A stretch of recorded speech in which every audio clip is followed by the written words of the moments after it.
দুপুরবেলায় কড়া রোদে আমরা যাচ্ছিলাম আমার বোনের আইবুড়ো ভাতে। যদিও ভিডিওটা প্রায় 1 মাস আগের ভিডিও, যেদিন ইন্ডিয়া আর অস্ট্রেলিয়ার ফাইনাল ম্যাচ ছিল। তো রাস্তাঘাটটা কিন্তু বেশ সাজানোই ছিল দেখো। তো আমরা অনেকটা হাঁটার পর একটা ফাইনালি টোটো পেয়ে যাই, এবং যে পৌঁছতে একটু দেরি হয়ে যায়, এবং সেখানে গিয়ে আমরা ডেকোরেশন করা শুরু করে দিচ্ছিলাম। ডেকোরেশনটা মোটামুটি করা হয়েছিল।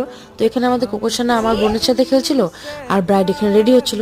তো আমরা ভাবলাম যে আমাদের দুপুরে লাঞ্চটা সেরে নেওয়া হোক, কারণ তারপর ব্রাইডকে মানে আমার ওই বোনকে আইবুড়ো ভাত দেওয়া হবে। তো আমাদের কিন্তু ওই মোটামুটি সব পদই দিয়েছিল যেটা ওই বোনকে খেতে দেওয়া ছিল। শুধু 2-3টা পার্ট আমাদের মিসিং ছিল, কারণ পিসি বলছিল যে না হলে ব্রাইডের ক্ষেত্রে তো কিছু আলাদা হলো না। তো যাই হোক, আমাদের খাওয়া দাওয়া শেষ করো, ব্রাইডকেও দিয়ে দিলো, এবং ওকে আশীর্বাদের পালা চলছিল। ওকে যখন আশীর্বাদ করছিলাম না, আমার বুকের ভেতরটা না কেমন লাগছিল, মানে ছোটবেলা থেকে দুজন একসাথে বড় হয়েছে তো সেখান থেকে। তো যাই হোক, খাওয়া দাওয়া শেষ, তারপর ভিডিওগ্রাফি চলছিল, ফটো সেশন চলছিল, অ্যান্ড দেন হাঁটতে হাঁটতে আমরা আবার বাড়ি চলে আসি।